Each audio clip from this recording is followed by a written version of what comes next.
Bismillahirrahmanirrahim. Assalamualaikum warahmatullahi wabarakatuh. Kita mulakan dengan selawat kita.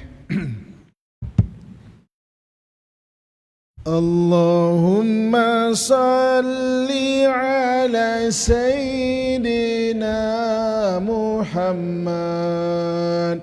wa ashghili zalimin bizzalimin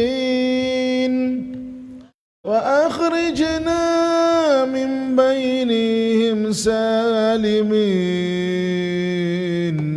wa ala alihi wa sahbihi ajma'in.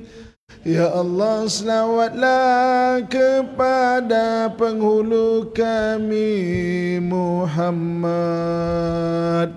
Lekakanlah orang zalim sesama mereka. Keluarkanlah kami dari mereka dengan selamat. Selawat juga untuk keluarganya dan sahabat.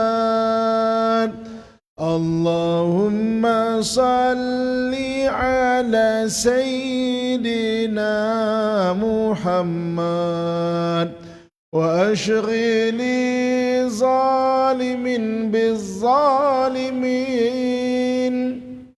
wa akhrijna min bainihim salimin wa ala alihi wa sahbihi ajma'in. Katakanlah wahai orang-orang yang kafir, ku tak sembah apa yang engkau sembah. Kau tak sembah apa yang aku sembah. Bagiku agamaku, bagimu agamamu. Allahumma salli ala Sayyidina Muhammad wa ashghili zalimin bizzalimin wa akhrijna min bainihim salimin wa ala alihi wa sahbihi ajma'in. Hasbunallah lidinina wa lidunyana. Hasbunallah liman bagha alaina. Hasbunallah liman bisu'i kadana. Hasbunallah alaihi tawakkalna. Hasbunallah wa ni'mal wakil. Ni'mal maula wa ni'mal nasir. Allahumma salli ala Sayyidina Muhammad wa ashghili zalimin bizzalimin wa akhrijna min bainihim salimin wa ala alihi wa sahbihi ajma'in. Allahumma salli wa sallim wa barik alaihi. Bismillahirrahmanirrahim. Assalamualaikum warahmatullahi wabarakatuh. Innal hamdalillah nahmaduhu wa nasta'inuhu wa nastahdi wa nastaghfiruh wa natubu ilaih wa na'udzu billahi min syururi anfusina min sayyiati a'malina. May yahdihillahu fala mudilla lahu wa may yudlilhu falan tajida lahu waliyan mursyida. Asyhadu an la ilaha illallah wahdahu la syarika lah وأشهد أن محمدا عبده ورسوله اللهم صل وسلم على سيدنا محمد وعلى آله وأصحابه أجمعين أما بعد. Alhamdulillah, kita bersyukur kepada Allah Subhanahu wa taala dengan limpahan kurnia dan rahmatnya pada malam yang berbahagia ni dapat kita menyambung pengajian dan perkongsian kita. Jadi mudah-mudahan sedikit yang kita kongsi memberi manfaat kepada kita, dapat kita jadikan satu ilmu yang bermanfaat dan dirahmati Allah Subhanahu wa taala insya-Allah. Tuan-tuan sekalian, kita berada di kelas ke-6 sejarah Islam Nusantara. Sebelum kita mulakan, sebab lama dah cuti, saya recap balik apa yang kita kongsi ataupun kelas kita yang lepas. Yang lepas kita bicara mengenai apa yang British sebut sebagai Malay Secret Society, iaitu maknanya ada secret society di kalangan orang Melayu kita. Jadi ada satu confidential, maknanya Malayan Police, dan kopinya ada di Perpustakaan Negara. Jadi British kaji mengenai wujudnya Malay Secret Society ni bermula daripada British datang ke Tanah Melayu, iaitu di kajian dia 1800 sampai 1935. 135 tahun dia tak berjaya pecahkan siapa Malay Secret Society itu. Jadi maknanya daripada situ mereka kaji, mereka study siapa ni. Diorang dah cuba macam-macam. Diorang dah buat perjanjian dengan raja-raja Melayu. Diorang dah maknanya tipu macam-macam. Tapi wujudnya penentangan melawan British ni. Jadi ini dulu sebelum tahun 1948. Selepas tahun 1948, maknanya perlukan kajian yang baru. Ini sebelum 1948, Malay Secret Society ni dia ada 5 ciri-ciri dia. Ini sebelum 1948. Maknanya bila British dah kaji, orang dapat tahulah. Tapi sebelum tu tak dapat tahu. Yang pertamanya, biasanya mereka menggunakan lambang timbal balik. Timbal balik ni maknanya kalau lambang tu dia ada apa nama? Ada macam cermin lah. Katakan nama Muhammad, sebelah sini Muhammad juga tapi terbalik. Jadi benda ini kalau kita pergi ke Turki, kita biasa tengok lambang-lambang ni. Ya Hanan, tapi bahasa sini Ya Hanan juga tapi terbalik. Lambang tu balik.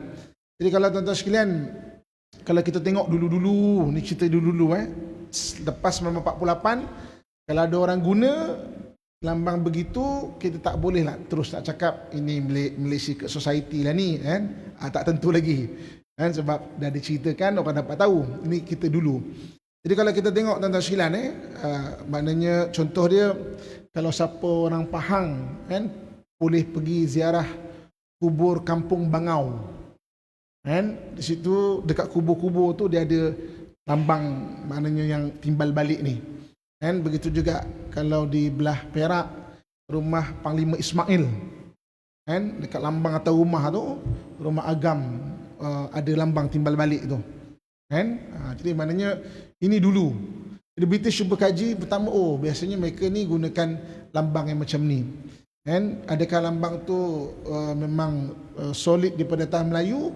Wallahu alam. Sebab kalau saya tengok banyak juga macam di Turki banyak guna lambang timbal balik ni. Begitu juga dengan negara-negara yang lain. Jadi tuan-tuan sekalian, saya baru balik daripada Chechnya, Dagestan, belah selatan Rusia.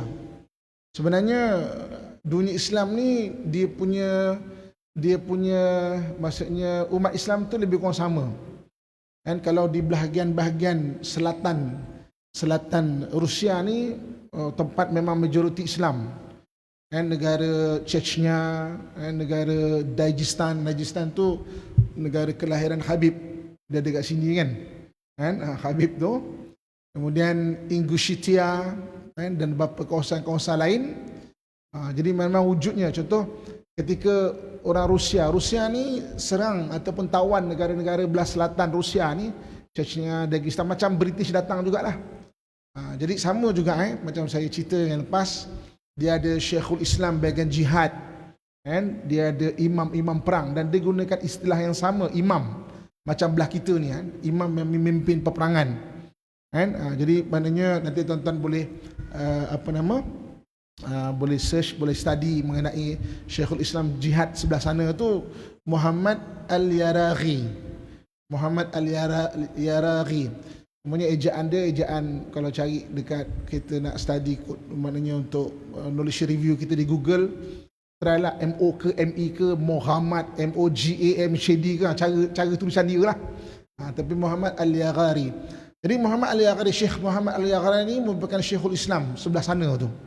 Dia melahirkan 3 imam perang. Kan? Imam perang pertama Dagestan, iaitu yang memang melawan Rusia di sana tu, Imam Ghazi Muhammad Gimri ini nama kampung dia.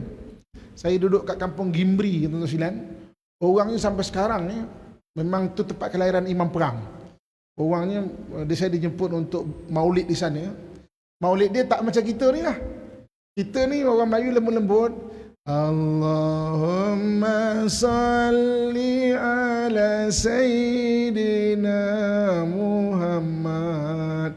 Dia tak ada. Lagu dia memang jenis walaupun selawat saya nak Maula ya salli wa sallim da'iman abadan, macam nak perang kan. Saya pun terasa macam semangat jugalah kat sana tu. Sama je tuan-tuan sekalian. Kampung Gimri tu sampai sekarang memang nak masuk kawasan situ tu, tentera Rusia memang jaga sampai sekarang sebab dia kelahiran imam perang punya tempat. Kan? Jadi Ghazi Muhammad. Kemudian yang imam perang kedua, ketika Imam Ghazi Muhammad syahid, diganti dengan imam perang yang kedua, iaitu imam perang Hamzah Bek. Tapi ejaan dia Hamzah tu dengan Gamzah, Gamzah. Itu telur orang sana lah. Gamzah Bek itu imam perang yang kedua. Dan imam perang yang ketiga yang paling digeruni oleh Rusia, kan, iaitu Imam Syamil. Jadi tuan baca sejarah Imam Syamil. Itu memang berlawan betul kan dengan orang Rusia di sana tu. Kan? Jadi Syekhul Islam Jihad tu sebelah Dagestan, Chechnya sana tu. Dan diorang memang semangat dia memang dahsyatlah, pengamalan Islam dia kan. Dan saya heran juga di sana orang-orang selatan Rusia ni, Dagestan, Chechnya ni, mazhabnya mazhab Syafi'i. Saya berbual dengan syekh-syekh ulama atau guru-guru di sana, saya kata, ketika keliling kau di mazhab Hanafi, macam mana kau boleh mazhab Syafi'i? Kan? Macam mana kau boleh mazhab Syafi'i? Maknanya keliling tu Hanafi semua, kan? Tapi dia boleh mazhab Syafi'i. Jadi kita kalau ke sana tak asing. Maknanya kita rasa macam kampung-kampung kita je. Cuma kita tak ada jambang je, macam itulah. Sebab kita orang Melayu kan, jambang kita tak ada. Okay. Jadi kalau belah kita ni sama juga macam saya sebut, dia ada qadi untuk jihad yang melahirkan imam perang.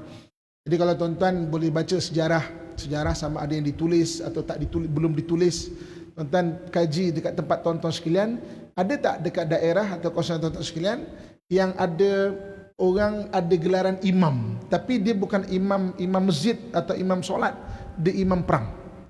Kan? Contoh macam Imam Rasul Pahang, Imam Teh. Kan? Kalau di bahagian Johor, saya tak jumpa diorang menggunakan gelaran imam, diorang guna gelaran kiai. Contoh Kiai Saleh, kan? Terkenal dengan parang terbang contohnya. Jadi maknanya dia tak guna imam kalau belah Johor. Barangkali orang Johor ni kan maknanya banyak Jawa katnya, jadi dia guna kiai, Kiai Saleh contohnya, kan? Jadi itu British cuba study, sebab British cuba macam-macam. Daripada atas dia haramkan bawa keris. Orang Islam, orang Melayu kita ni bawa badik pula. Keris panjang, dia bawa badik pula. Kan kalau tuan-tuan baca kisah satu orang, Rosli Dobi, tikam di Sarawak sana kan. British punya bahagian belah sana tu, dengan badik. Dan orang Melayu kita terkenal dengan satu lagi dipanggil Malay Poison. Ada buku dia, nanti tuan-tuan carilah, baca. Orang putih cari kaji macam mana orang Melayu ni boleh buat Malay Poison. Kan? Dia tak perlu banyak-banyak, sikit tikam pun boleh mudarat dah. Itu kata kalau kita berbual dengan tok guru silat ke, kan, tuan-tuan akan jumpa istilah, kan, maknanya racun dibilah, penawar di hulu. Kan? Jadi hulu senjata Melayu ni, kayu-kayu dia kayu-kayu penawar. Kan? Dia bukan ambil kayu sembarang macam tu. Kalau yang betul-betul dia kayu penawar. Penawar-penawar hitam, kan, kayu apa, kenaong lah, kayu apalah ulu dia. Depan tu racun. Dan ada juga ulu dia, banyak juga saya jumpa daripada sumbu badak ni. Kan? Sumbu badak. Nanti tuan-tuan boleh search apa kelebihan sumbu badak.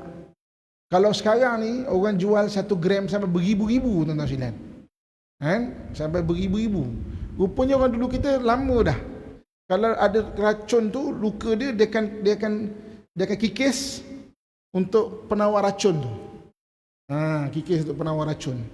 Itu ilmu persenjataan. Sampai dia kaji satu buku tebal ni, Malay Poison.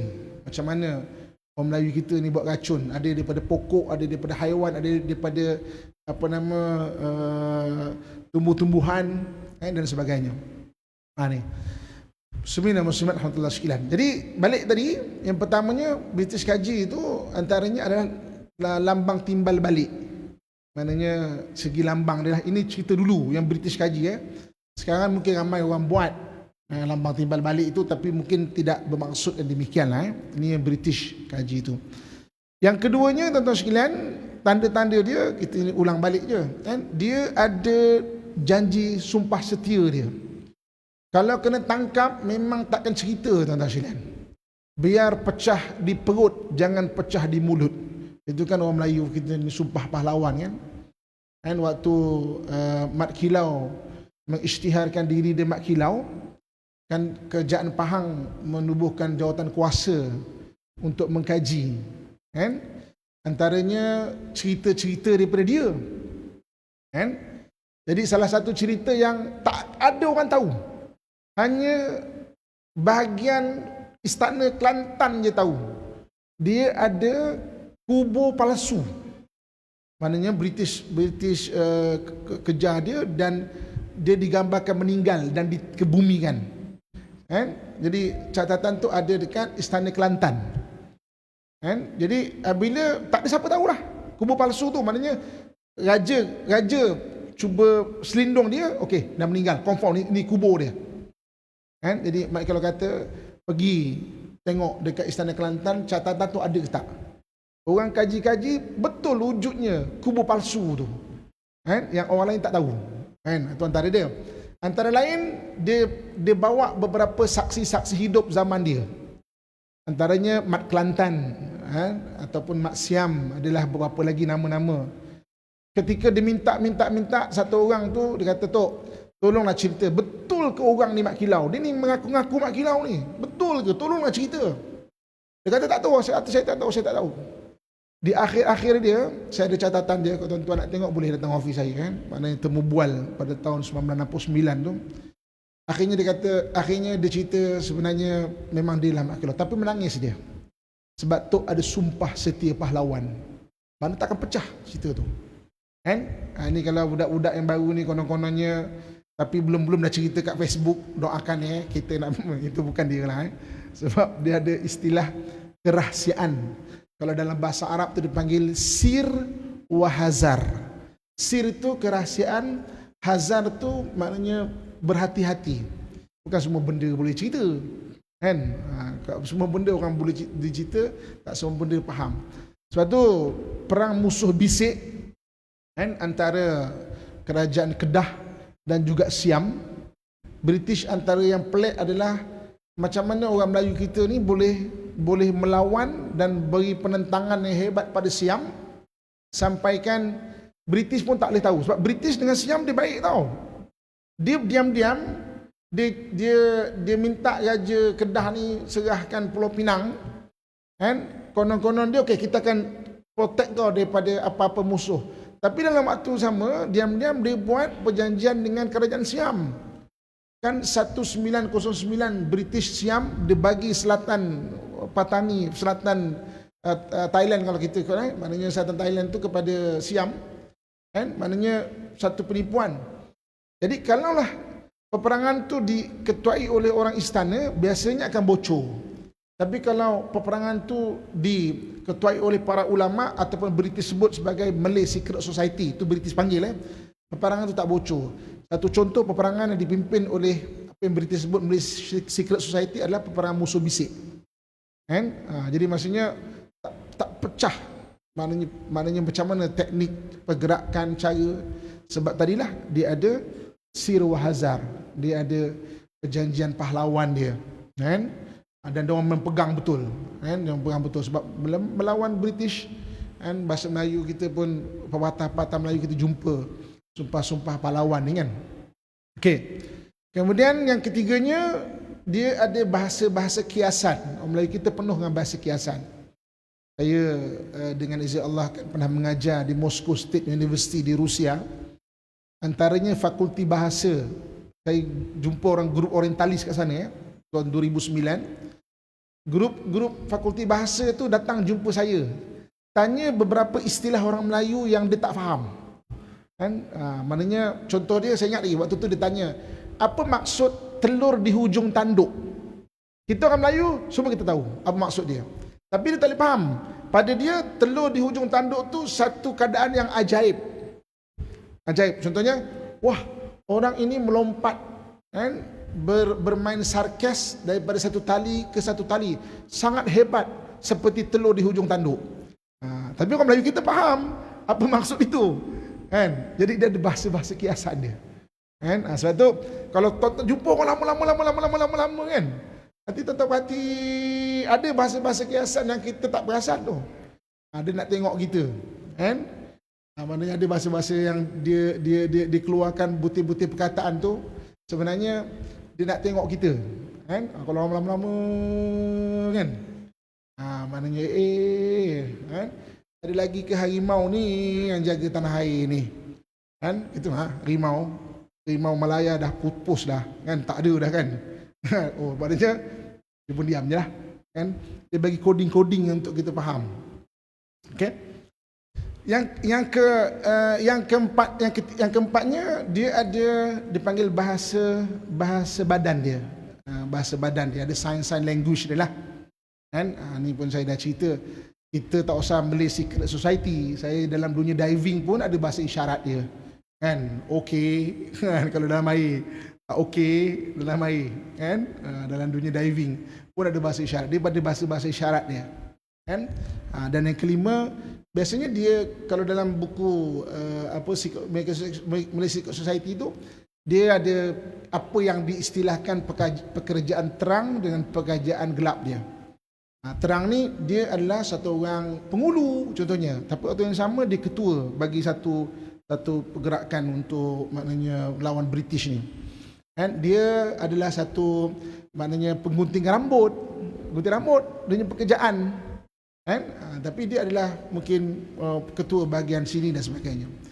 Jadi tentang muslimin dan muslimat Allah sekalian, pada awal kurun ke-19 British minta orang Melayu ini daftar. Bagi siapa-siapa yang nak bergerak pertubuhan, daftar. Jadi beberapa orang Melayu terpaksa daftar. Tapi kelab-kelab macam kelab sukan, kelab bola sepak, kelab kalau di Penang tu dia ada Boria, kelab Boria. Kan? Dan kelab Boria tu satu pergerakan yang dia ada majlis secara formal, tapi di situlah dia bincang. Kan? Jadi kelab-kelab ni sebenarnya British nak pantau, tapi tetap tak dapat. Kan? Sebab tu tuan-tuan tengok pergerakan silat bunga ataupun silat pengantin. Alah, macam mana nak berlawan ini? Itu silat yang telah diringankan untuk berbincang dalam satu-satu majlis. Kan? Maknanya itu bukan untuk pertempuran. Macam macam katakanlah dalam pengantin itulah dia boleh berkumpul ramai-ramai. Kalau tak orang nampak terus, ini pukul 4-5 orang ni dah boleh kena tangkap. Jadi perhimpunan begitu sambil-sambil menari silat itulah dia orang sampaikan mesej-mesej tu. Kan? Nanti kalau siapa yang belajar silat asli, cuba tanya tuan-tuan guru kita, kan? Mengenai kisah-kisah, terutama kalau tuan-tuan guru yang guru-guru lama masih hidup lah, cuba berbual, tanya zaman-zaman penjajahan dulu tu. Jadi muslimin-muslimat rahmatullah sekalian ya. Okey. Jadi ketika Jepun datang ke tanah Melayu kita ni, iaitu pada perang maknanya dunia kedua. Jadi orang belah kita ni ada kesedaran daripada sudut orang barat boleh dikalahkan rupanya. Orang barat boleh dikalahkan rupanya. Kan? Jadi ketika pendekkan cerita, ketika Jepun meninggalkan tanah Melayu ni, British datang. Jadi British dia kategorikan ada orang yang berhaluan kanan, ada orang berhaluan kiri. Okey. Orang yang berhaluan kanan ni adalah orang-orang yang sama-sama British lah, yang ada kesedaran untuk mungkin nak ikut British, nak ikut pentadbiran British dan mungkin nak merdeka sebagainya. Orang yang berhaluan kiri ni komunis, kan? Komunis. Tapi tuan-tuan sekalian, saya suka menamakan ada golongan kita boleh namakan golongan tengah. Ada kanan, ada kiri, golongan tengah. Golongan tengah ni apa? Golongan orang-orang agama yang memang sejak dulu lagi sebenarnya yang melawan penjajah-penjajah British ni. Kan? Sebab itu kita tak boleh nafikan gerakan-gerakan pondok dan madrasah. Kan? Banyak orang-orang tok guru, maknanya contoh macam Abu Bakar Bakir, macam Syamsyah Fakih, Ahmad Bustamam dan sebagainya, adalah orang-orang yang daripada pendidikan pondok, pendidikan madrasah yang nak kemerdekaan.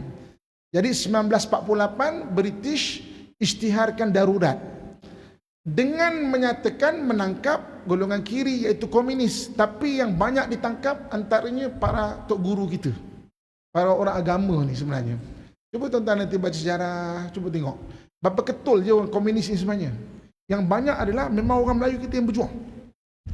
Sebab itu ada satu maknanya perhimpunan pada 1948, iaitu ketika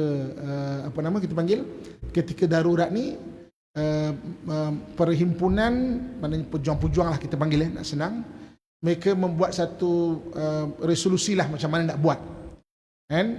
Jadi ada yang kata perhimpunan tu berlaku di Gunung Jerai.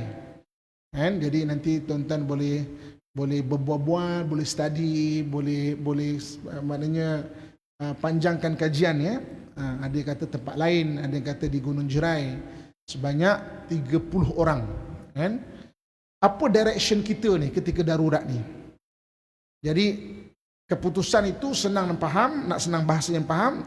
Ada yang kata okey, kau masuk bahagian yang kanan ni, ikutlah masuk bahagian politik yang British maknanya iktiraf ni.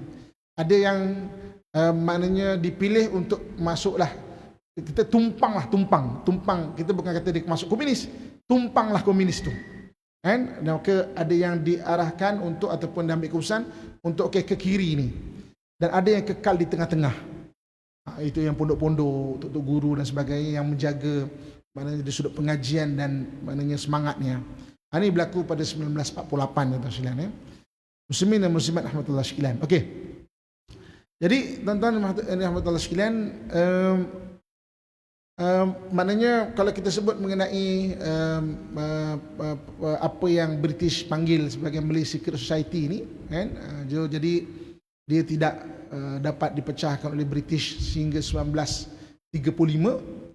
Kemudian kajian yang lepas 1935 tu dah akademik dan moden, dah banyaklah orang cerita mengenai demikian. Sampailah kita merdeka 1957. 57 ada, maksudnya yang British gelar sebagai Malay Secret Society ni kekal lah. Ada yang bahagian kanan, ada yang bahagian kiri, ada yang terus maknanya membantu negara, ada yang kekal dengan laluan tengah lah kita panggil maksudnya terus mendidik masyarakat, pondok-pondok, madrasah-madrasah dan sebagainya.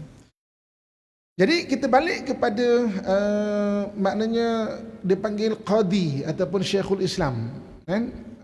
Punya penting Syekhul Islam bahagian jihad ataupun bahagian qadi bahagian jihad ni, sampai penjajah pernah cuba lahirkan Syekhul Islam jihad, tapi yang maknanya untuk maknanya mengelabui mata.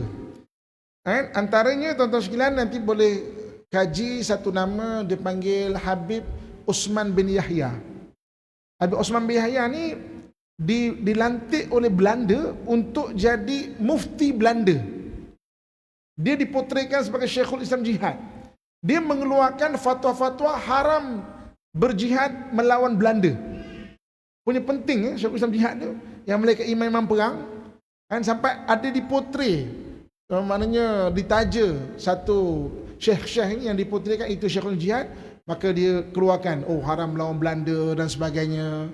Ini nanti tuan-tuan boleh tambahkan bacaan, antaranya Syekh ataupun Habib Osman bin Yahya, dia panggil mufti Betawi atau Batavia, mufti Batavia ataupun mufti Belanda lah pada awal kurun ke-19.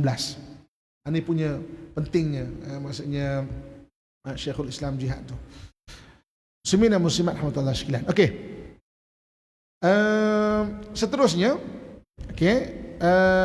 kita nak cerita mengenai apa yang kita sebut sebagai hadis akhir zaman lah, hadis akhir zaman. Okey. Jadi muslimin muslimat alhamdulillah sekalian, di akhir zaman yang akan menyemarakkan Islam ini secara maknanya secara mudahnya daripada dua tempat, iaitu daripada tanah Khurasan. Khurasan ni dia laluan sutera, dan daripada tanah bahagian timur jauh, iaitu bahagian maknanya laluan rempah. Kita ni bahagian laluan rempah daripada Guangzhou melalui Selat Melaka ni, kan, pergi ke Goa India, pecah pada dua, Rom dan juga Parsi. Okey, kita pun dah kongsikan pada kelas yang lepas bahawa rempah ni lebih penting daripada sutera. Sutera, orang yang ada sutera tu dia boleh berniaga jadi kaya. Tapi rempah ni bukan saja untuk rasa makanan, tapi untuk prap makanan tu. Kan, rempah ratus ni ialah kalau berperang katakan 3 tahun, jumlah tentera tu 200,000, hari-hari 200,000 ni nak makan. Kan, macam mana dulu takkan nak angkut peti ais, kan, maknanya berjalan dulu kan, jadi diprap, kan, tu rempah tu sangat penting selain daripada ubat-ubat luka tu lah. Jadi sebab itu para sahabat kalau kita tengok, dia berusaha mengislamkan dua laluan ini, laluan sutera dan laluan rempah, kan. Laluan sutera ni kita boleh tengok dipimpin oleh Sayyidina Abi Waqqas. Makamnya ada di Guangzhou, China tu. Kalau tuan-tuan pergi Guangzhou, jangan lupa ziarah makam Abi Waqqas, kan. Ada yang kata Sa'ad bin Abi Waqqas, kan, tapi kalau saya study bukan Sa'ad bin Abi Waqqas tu, tapi keluarga dia, adik dia, kan, Abdullah bin Abi Waqqas ataupun adik dia ataupun saudara dia lah yang berada di situ, kan, maknanya bersama dengan 40 tabi'in, kan. Jadi laluan sutera ni ramai. Laluan sutera ni gunung, dia susah sikit. Dipimpin oleh Sayyidina Qis Sayyidina Qas. Sayyidina Qis Sayyidina Qas ni makam dia ada di Uyghur. Uyghur kat China sekarang, yang tengah bergolak tu. Dan di Central Asia dia ada sepupu Nabi namanya Kusam Ibnu Abbas. Makamnya ada di, kalau sekarang ni dekat Samarkand, kan, tu Kusam Ibnu Abbas. Kusam Ibnu Abbas ni sepupu Nabi yang rupanya sebiji macam Nabi. Rupa dengan gaya tu sebiji, kan. Kusam Ibnu Abbas maknanya asbahan Nabi khalqan wa khuluqan. Maknanya secara peribadi dia, cara pakai serban, cara pakai jubah, dan juga perwatakan dia, cara cakap dia macam Nabi, kan. Kusam Ibnu Abbas. Makam dia ada dekat Samarkand. Okey. Begitu juga dekat bahagian-bahagian, kalau sekarang Rusia itulah, dekat Rusia tu, selatan Rusia dekat Dagestan, itu tempat zaman Sayyidina Umar datang lagi dah. Durban tu satu negeri yang maknanya diislamkan zaman Sayyidina Umar lagi. Di Central Asia, Kusam Ibn Abbas, bagian Durban, seorang sahabat, bagian laluan sutera dia ada Selaqis. Dan ada pun yang bahagian kita ni, yang kita tahu sahabat yang ada di China lah, Kusam Ibn Abbas. Yang berada di tanah Melayu bahagian Sumatera, itu dah kita tak sebut sahabat lah. Syekh Rukunuddin, itu tabi'in, meninggalnya pada tahun 48 Hijrah, kan, yang berada di bahagian Sumatera. Ini lawan kenapa mereka mengislamkan bahagian-bahagian sebelah timur ni lah, kan.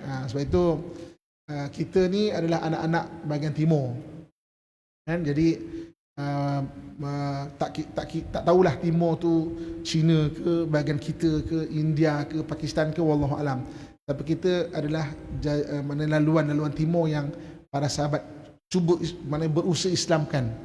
Sebab akhir zaman rayatus sauda min qibalil masyriq, kan, maknanya panji daripada bahagian timur. Nabi SAW. Saya dah cerita pada kelas yang lepas, saya buat rombongan dan kajian di bahagian laluan sutera di Afghanistan, kan. Orang sana memang mereka dah kibarkan lah nak cerita dia sebelah sana tu, maknanya itu sebelah sana lah. Dia orang tu, tuan-tuan sekalian, saya agak kagum juga daripada satu sudut.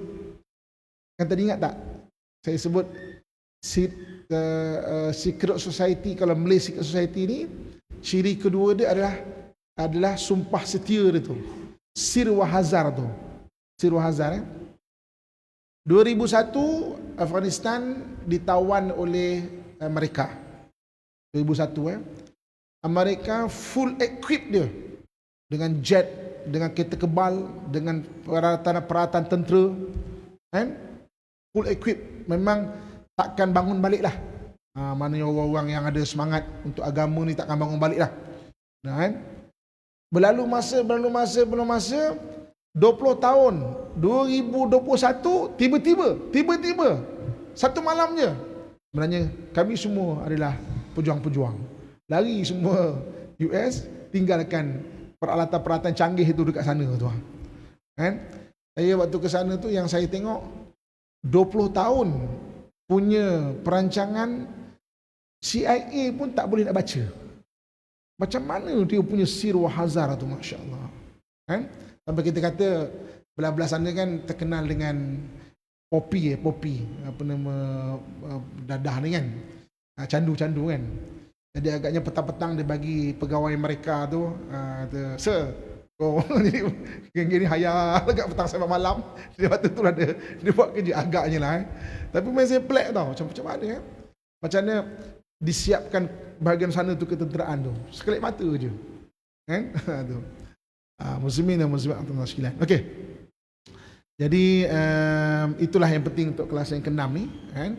Jadi saya minta izin berhenti awal malam ni. Okey. Pertamanya saya ada meeting kejap lagi ni. Bukan Malaysia Secret Society tau. Ada urusan sikit. Esok pagi lagi saya akan ke Johor, ke UTM, mengenai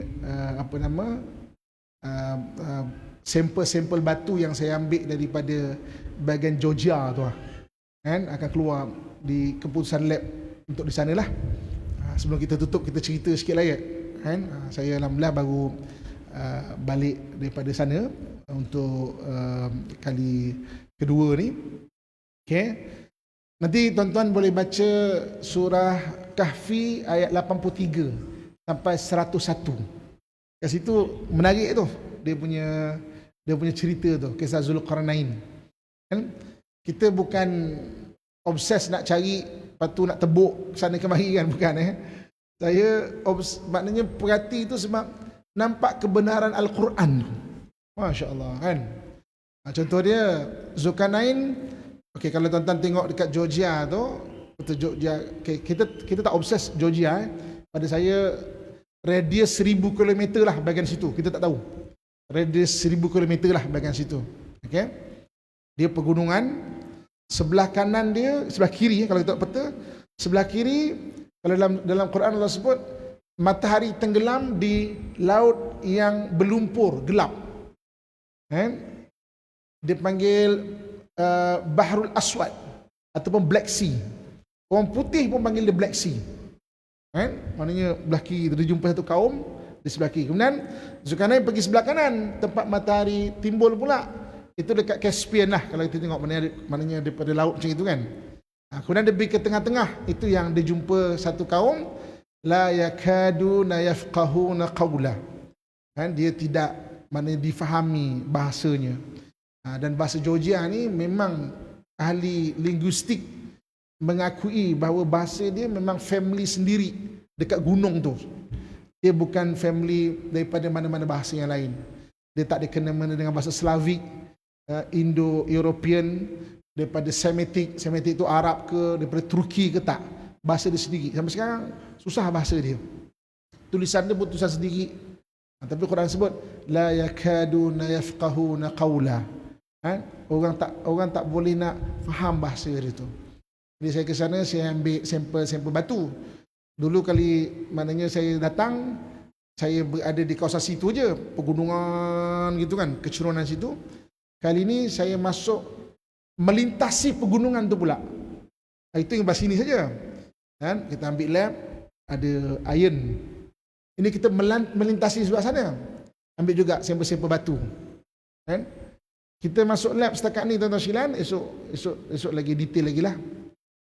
Sebelah sana batu dia tak ada iron.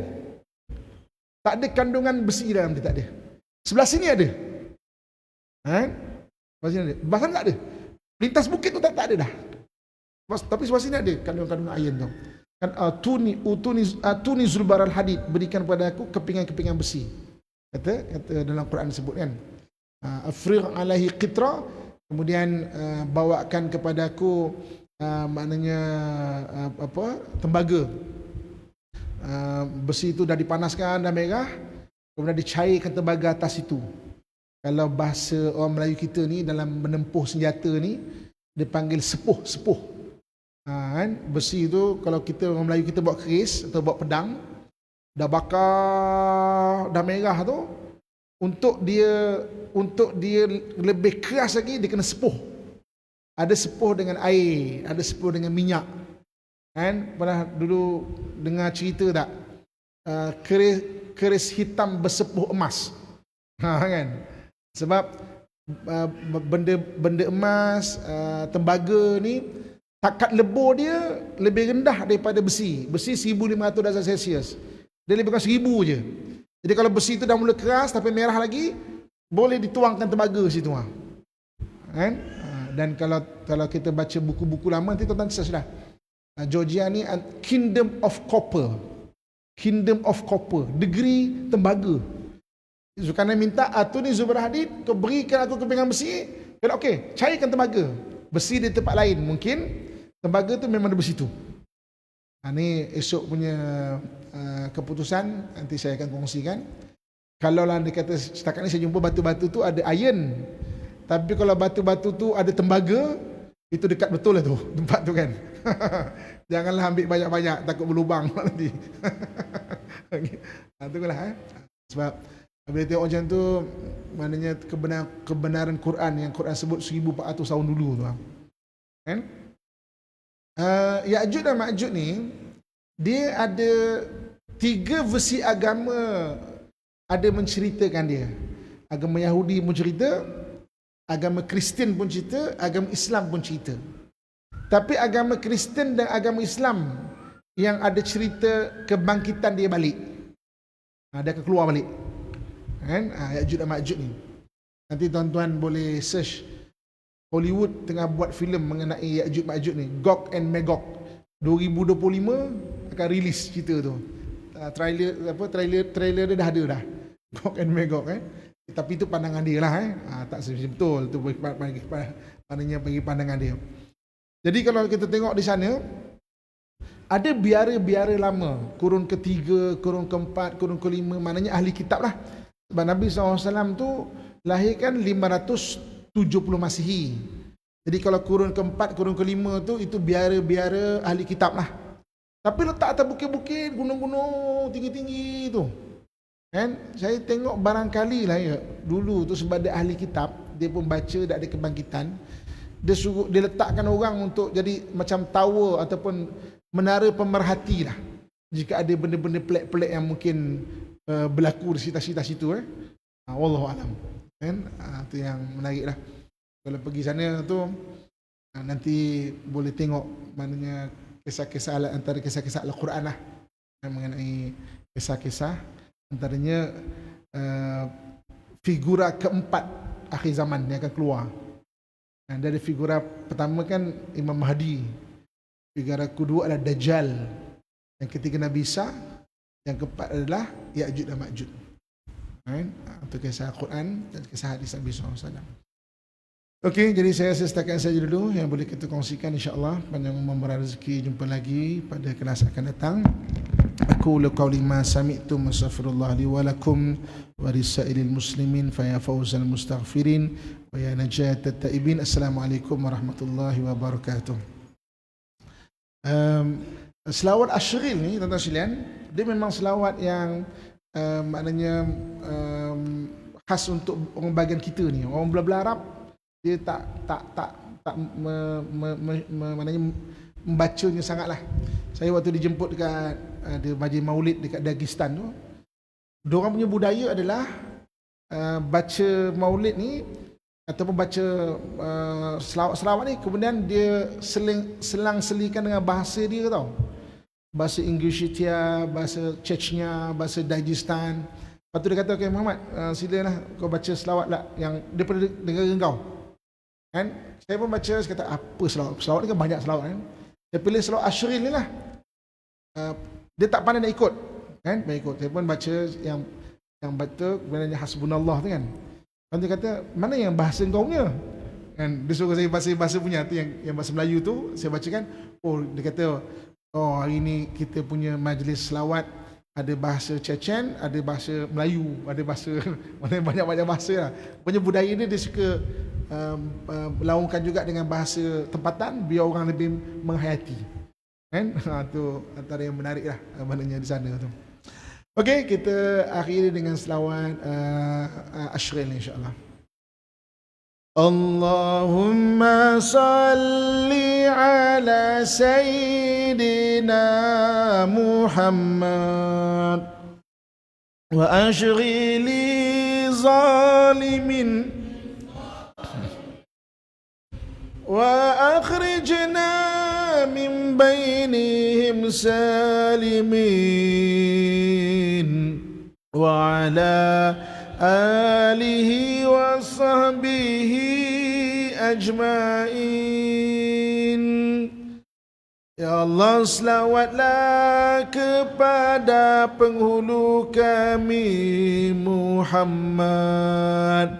Lekakanlah orang zalim sesama mereka.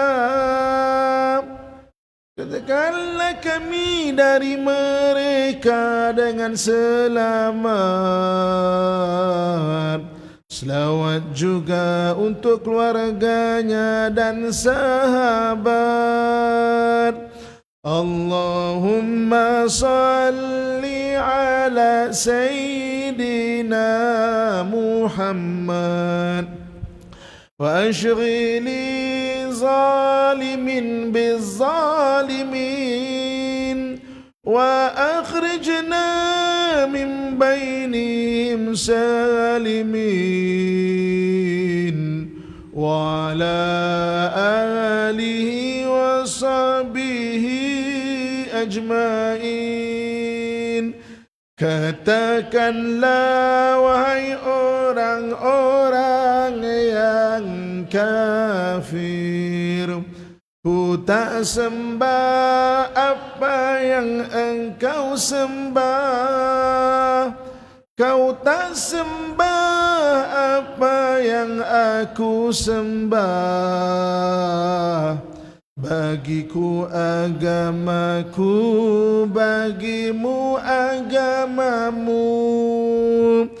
Allahumma salli ala Sayyidina Muhammad wa ashghili zalimin bizzalimin wa akhrijna min bainihim salimin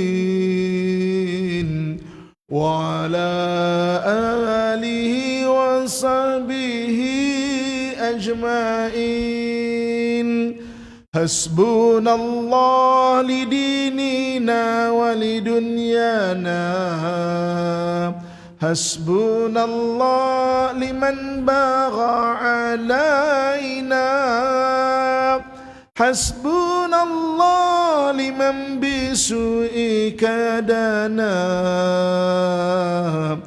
حسبنا الله عليه توكلنا حسبنا الله ونعم الوكيل نعم المولى ونعم النصير اللهم صل على سيدنا محمد وأشغل ظالم بالظالمين وأخرجنا من بينهم سالمين وعلى آله وصحبه أجمعين. أعوذ بالله من الشيطان الرجيم. بسم الله الرحمن الرحيم. الحمد لله رب العالمين والصلاة والسلام على أشرف الأنبياء والمرسلين وعلى آله وصحبه أجمعين. Mudah-mudahan Allah jadikan saya dan kamu sekalian hamba Allah yang saleh dan salehah, yang sentiasa mentaati perintahnya dan meninggalkan segala larangannya. Ya Allah, ya Tuhan kami, jadikanlah kami orang yang sentiasa bersyukur di atas segala nikmat-Mu ya Allah. Jadikanlah kami orang yang sentiasa bersabar di atas segala ujian daripada-Mu ya Allah. Jadikanlah kami orang yang sentiasa beristighfar di atas segala dosa dan kesalahan kami ya Allah. Jika Engkau matikan kami dalam keadaan beriman dan tanpa sebarang fitnah serta kekecewaan ya Allah. Sudahi hidup kami dengan husnul khatimah ya Allah.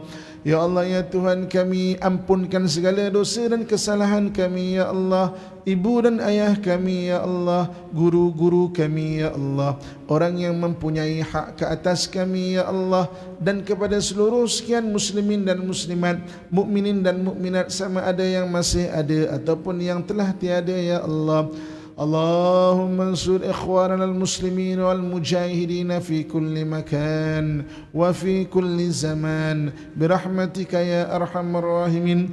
وصلى الله على سيدنا ومولانا محمد وعلى آله وصحبه أجمعين. سبحان ربك رب العزة أما يصفون وسلام على المرسلين والحمد لله رب العالمين. تقبل الله منكم منا ومنكم تقبل يا كريم. الحمد لله.